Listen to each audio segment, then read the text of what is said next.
इतरांची कामं आपण जेवढ्या वेळेवर करतो ना तेवढाच उशिरा आपण आपल्या स्वतःच्या कामासाठी करतो. आता ही साडी ना 2-3 महिने झालं घेऊन माझ्या आईने माझ्यासाठी घेतली होती, ज्याचं की मी अजूनही ब्लाऊज शिवलं नाही आहे.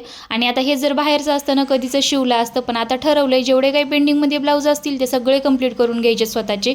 आणि हे ब्लाऊज असं रेडी झालं होतं, ज्याची की फिनिशिंग खूप छान आली होती. आता हा 2-3 दिवसापासून ना कट्टा इथेच पडून आहे. चला म्हटलं आता ह्याला आपल्याला जागेवर ठेवावं लागणार आहे. आणि मी काही करू लागले की मध्ये मध्ये ह्याला लुडबुड करायचीच असते.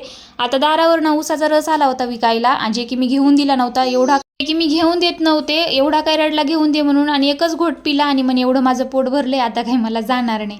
तर चला आज होती स्वयंपाकाला सुट्टी, कारण आज जायचं होतं आईकडे जेवायला. माझ्या आईचं घर माझ्या घरापासून 2 मिनिटाच्या अंतरावरच आहे. आता एवढ्या जवळ जरी असलं ना तर 8-8 दिवस, कधी कधी 15-15 दिवस पण भेट होत नाही. आता आज फोन आला की जेवायला ये म्हणून, मग तिकडेच निघाले होते जेवायला.